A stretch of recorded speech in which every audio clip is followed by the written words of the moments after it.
तिकडे गोंदिया जिल्ह्यात मागील 3 दिवसांपासून पावसाची संततधार कायम आहे। परिणामी धरणाच्या पाणी पातळीतही वाढ झाली असून नदी नाले आता ओसंडून वाहत आहेत। अशातच गोंदिया जिल्ह्याचं मुख्य पीक असलेल्या भात पिकाच्या लागवडीलाही सुरुवात झाली आहे। गोंदिया जिल्ह्यात सर्वत्र शेतकरी भात पीक लागवडीच्या कामांमध्ये व्यस्त झाले आहेत।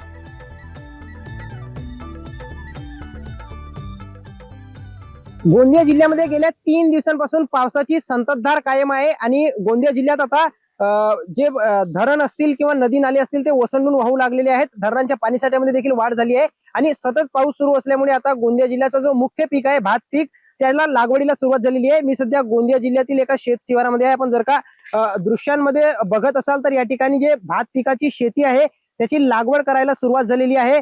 यावर्षी जे आहे हवामान विभागाच्या वतीने संभाव्य एल निनोचा धोका सांगण्यात आला होता आणि त्याच्यामुळे जे आहे सुरुवातीच्या दिवसांमध्ये पाऊस बरसला नाही आणि याच्यामुळे शेतकरी दुष्काळ तर पडणार नाही ना अशा चिंतेमध्ये होते। मात्र आता जुलै महिन्याच्या अगदी सुरुवातीपासूनच पावसाला सुरुवात झाली असून ज्या शेतकऱ्यांकडे सिंचनाची व्यवस्था आहे त्या शेतकऱ्यांनी धान पिकाची पेरणी केली होती आणि आता सतत मुसळधार पाऊस सुरू झाले असल्याने धान पिकाची लागवड या ठिकाणी सुरू झालेली आहे।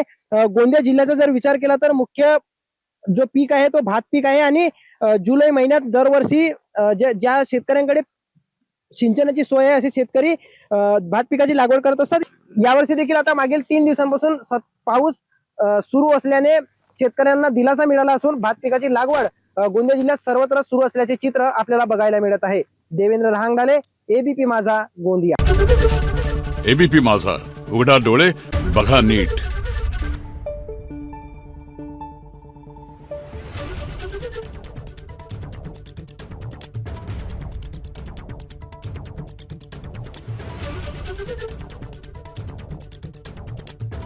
Thank you.